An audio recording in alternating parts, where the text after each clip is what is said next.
In the city of shadows, everything has a price, but the most expensive thing you can buy isn't made of gold or silk. It's made of ego.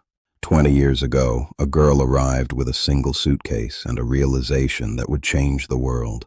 She saw people starving for a status they couldn't afford. She walked the streets where the elite lived in towers and the desperate lived in the rain. She saw the distance between what they had and what they wanted. She realized that the poorer the soul, the more it hungers for the appearance of wealth. She didn't want to fix the poverty. She wanted to sell the mask. She worked in the damp basements of the fashion district, learning how to turn sense into prestige. She wasn't just stitching fabric, she was stitching dreams. Every stitch was a calculation, every fold was a promise. She knew that if she could make them feel like kings, they would pay like kings. Her first brand was a gamble, a simple scarf priced at 10 times its value, and the city ate it up. They weren't buying warmth, they were buying a feeling. Soon, the Lobo name was everywhere, a mark of the in crowd. The city's insecure flocked to her like moths to a neon flame. From Paris to Tokyo, the Lobo brand became the new currency of cool. She had successfully commodified the human desire for belonging.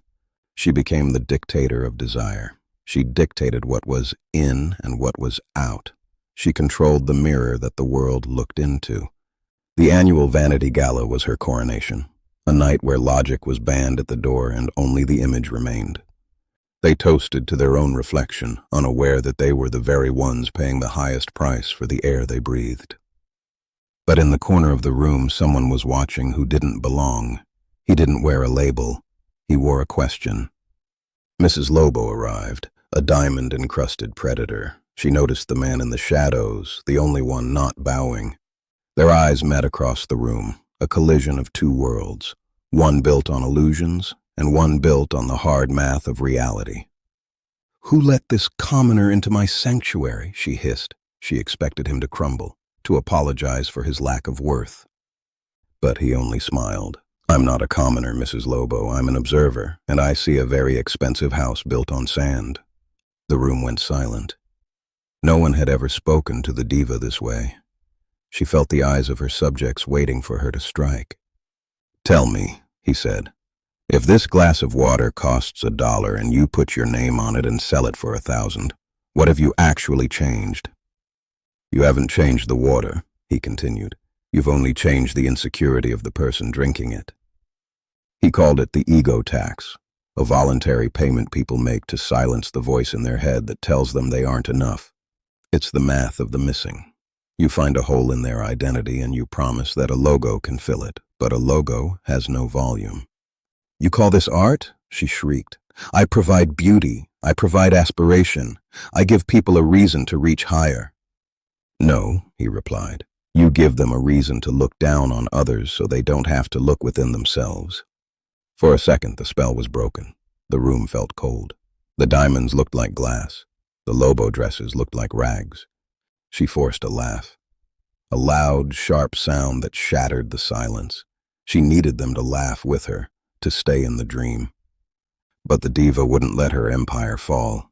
She knew how to regain control, through fear, through exclusion. "Remove this beggar," she commanded. "He is a virus. He is a threat to the beauty we have built." He didn't wait for them to touch him. He walked away, his steps echoing with a quiet confidence that her millions could never buy. As he left, he whispered one last thing. "A man who is full of himself has no room for the truth." She forced a laugh, a loud, sharp sound that shattered the silence.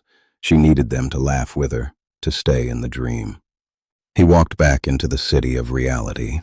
He didn't need a label to know he existed. He was satisfied with the essence, while they were hungry for the image. Logic is no match for vanity. Within 3 weeks, the city had forgotten his words. They needed the lie to survive.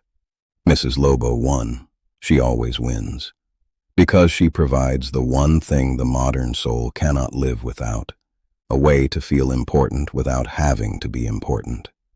As long as man values the reflection in the glass over the heart and the chest, the diva will always be in fashion.